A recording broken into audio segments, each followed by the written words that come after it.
दर्शकों नमस्कार, मैं हूं निशान भाई और आप मुझे देख रहे हैं MNS न्यूज़ लाइव पर।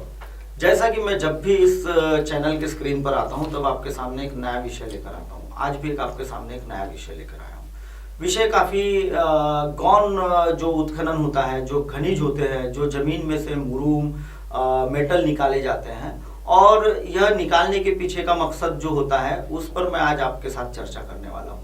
जैसा कि अभी पूरे राज्य की अगर हम बात करें, महाराष्ट्र राज्य में हर जो रोड है, स्टेट हाईवे के, नेशनल हाईवे के काफ़ी जोरों शोरों से काम चल रहे हैं और होना भी चाहिए, क्योंकि महाराष्ट्र से ही केंद्रीय जो मंत्री है माननीय श्री नितिन गडकरी जी, यह एक बहुत काबिल किस्म के मंत्री हैं जो पूरे देश में ही नहीं तो महाराष्ट्र राज्य के हर एक स्टेट हाईवे और नेशनल हाईवे के कामों को गति दे चुके हैं।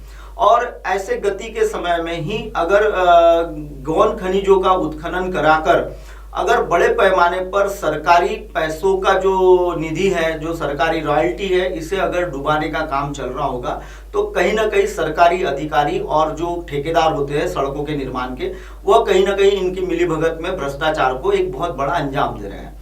ऐसा ही एक मामला हमारे को देखने में आया है। नवेगांव राष्ट्रीय उद्यान, यह पूरे देश में जाना जाने वाला उद्यान होता है और यह उद्यान की खासियत यह है कि डॉक्टर सलीम अली ने यहाँ लगभग 5 वर्ष बिताए हैं और उन्होंने वहाँ के जितने भी बर्ड्स, जो फॉरेन कंट्री से बर्ड्स जो आते हैं, जो विंटर के समय में, ठंड के समय में जब आते हैं, तो ऐसे बर्ड्स पर उन्होंने काफी बड़ा रिसर्च किया हुआ है यहाँ 5 वर्ष बिताकर। तो ऐसे में इस नेशनल पार्क की अहमियत भी काफी बढ़ जाती है और ऐसी सिचुएशन में यहाँ के रोडों का डेवलपमेंट भी काफी बड़े पैमाने पर किया जा रहा है। लगभग नवेगांव राष्ट्रीय उद्यान से एक कोहुमारा से लगभग गढ़चिरौली की तरफ एक रास्ता जाता है। यह भी एक बड़ा महत्वपूर्ण हाईवे कहा जाता है क्योंकि वो आंध्र प्रदेश और मध्य प्रदेश को जोड़ने वाला बीच का ये कॉरिडोर रोड है। ठीक इसी प्रकार सानगढ़ी करके एक गांव है जहां से यह नेशनल हाईवे नंबर 6 जो साकोली से जाता है, उसी से इंटरल में जब आप गढ़चिरौली की तरफ जाने के लिए रास्ता ढूंढते हैं तो उसी पर एक रास्ता ये सानगढ़ी करके गांव है। लगभग वहीं से आप अगर राइट मुड़ जाते हैं तो आपको वहां एक रास्ता मिलता है जो नवेगांव बांध राष्ट्रीय उद्यान नेशनल पार्क को आपको लेके आता है। इस काम पर यहाँ एक कॉन्ट्रैक्टर कंपनी काम कर रही है। लगभग कॉन्ट्रैक्टर कंपनी ने भूरसी करके गांव में एक जो मुरूम निकालने के लिए जो रोड के बगल में जो रास्ते होता है, जिसको अपन साइड शोल्डर कहते हैं, यह यानी एक तांत्रिक लैंग्वेज में बताया मैंने आपको कि ऐसे साइड शोल्डर रोड के किनारे से जो मुरूम वगैरह डालकर उसे जो मजबूती की जाती है उसे वो साइड शोल्डर कहलाया जाता है। और इसी साइड शोल्डर के लिए मुरूम का बड़े पैमाने पे उत्खनन किया जा रहा है जमीनों में से। अब यह जमीनें होती क्या है? जमीनें ऐसी होती है कि अगर किसी किसान के खेत में उपजाऊ जमीन नहीं है, उसमें मुरूम है, पानी नहीं होता, तो ऐसी जमीनों को यह लोग उत्खनन के लिए उसे जिला अधिकारी के यहाँ से मंजूरी दिलाते हैं और वो मंजूरी दिलाने के बाद वहां बड़े पैमाने पर उत्खनन किया जाता है। लेकिन उसके भी कुछ नॉर्म्स होते हैं। जैसा कि अभी आप जो वीडियो में देख रहे हैं, यह जो रात के समय शाम को लगभग 6 बजे का समय है और 6 बजे के बाद भी यह उत्खनन का काम चल रहा है। यहाँ इन्होंने पहला नियम तोड़ा है। यह जो कॉन्ट्रैक्टर है, इन्होंने गट नंबर 34 और 36 में से 500 ब्रास मुरूम निकालने के लिए सरकार से, यानी तहसीलदार जो मोरगांव अर्जुनी के तहसीलदार है, इनसे उन्होंने परमिशन ली हुई है।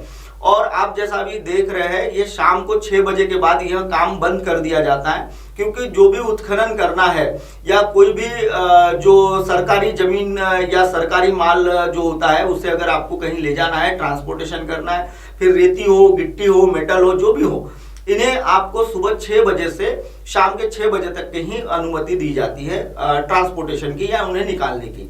लगभग यहाँ इन्होंने जो कॉन्ट्रैक्टर ने ये पहला नियम तोड़ दिया है। और आप अभी जैसा देख रहे हैं इस पूरे वीडियो में कि यह उत्खनन जो है 500 ब्रास से कहीं ज्यादा पैमाने पर उन्होंने उत्खनन किया हुआ है। लगभग 500 ब्रास की उन्होंने रॉयल्टी निकाली है, लेकिन 500 ब्रास से ही ज्यादा उन्होंने उत्खनन किया हुआ नजर आ रहा है। जैसा कि इन्हें उत्खनन करते दौरान केवल 1 मीटर ही जो जमीन होती है वो लगभग 3.25 फुट ही उसे खोदनी होती है। जैसा कि आप अभी वीडियो में देख रहे हैं, यहाँ इन्होंने लगभग 3 मीटर यह जमीन खोदी है। अब होगा क्या, यह बड़े पैमाने पर जो गड्ढा गिरेगा, इस गड्ढे में जब बारिश का पानी आएगा पानी आने के बाद जब इसका स्तर जो होगा काफी बड़ा होगा और यहाँ अगर कोई बच्चा गिर जाता है या कोई आदमी गिर जाता है तो ऐसी सिचुएशन में पानी में वो डूब के मर जाएगा। इसीलिए सरकार ने एक दिशा निर्देश जारी किए हैं कि अगर कहीं भी आपको उत्खनन करना है तो उसकी एक तय सीमा होगी, आप 1 मीटर ही उस जमीन को खोद पाएंगे। अगर 1 मीटर से ज्यादा अगर आप खोदते हैं तो वहां आपको दूसरी जगह की मट्टी लाकर डालनी होगी और ताकि वो 1 ही मीटर उस जगह की वो गहराई दिखनी चाहिए।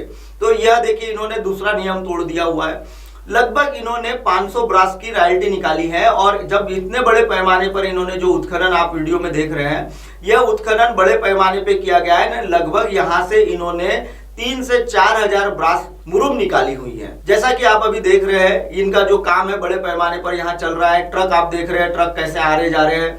यह ट्रक कंटिन्यूड, अच्छा यह ट्रक में लगभग 3 ब्रास 3.5 ब्रास लोड आता है, यानी लगभग एक ट्रक में 3 ट्रैक्टर का जो लोड होता है वो उतना बड़ा लोड ये एक ही साथ में ले जा रहे हैं। यानी अभी आप जैसे देख रहे हैं कि आपके वीडियो में 4 आपको ट्रक दिख रहे हैं। At the time one time में यह लगभग कुछ ही मिनटों में यह 12 ब्रास वहां से ढुलाई कर रहे हैं। लगभग यह पिछले 15 दिन से काम शुरू है। 15 दिन से काम शुरू है, यानी हमने जो आपको आंकड़ा बताया है 2000 ब्रास का, यह काफी बड़ा भी आंकड़ा हो सकता है। ऐसी सिचुएशन में यहाँ के जो अभी जो पटवारी है, जो आशीष रंगारी है, इनकी यह जवाबदारी थी। आशीष रंगारी ने इस जगह जब उन्हें खदान की जब रॉयल्टी दी गई है, तहसीलदार जो मेश्राम है इन्होंने उसे रॉयल्टी दी हुई है, उसे परमिशन दी हुई है, तो ऐसी सिचुएशन में इन्होंने उस जगह पर जाकर देखना था और इतने बड़े पैमाने पर उत्खनन करता हुआ अगर वो कॉन्ट्रैक्टर दिख रहा है तो उसे काम को तत्काल रोक देना था। यानी कहीं ना कहीं जो आशीष रंगारी है इन्होंने भी इस पूरे मामले में कहीं ना कहीं भ्रष्टाचार को अंजाम दिया हुआ है। साथ ही साथ कॉन्ट्रैक्टर ने भी तहसीलदार के साथ मिलकर भ्रष्टाचार को अंजाम दिया हुआ है। दर्शकों फिलहाल वक्त हो चला है ब्रेक का। ब्रेक से लौटने के बाद देखिएगा किस तरीके से अवैध शराब का कारोबार किया जाता है मोरगांव अर्जुनी तालुका में। बने रहिए MNS न्यूज के साथ।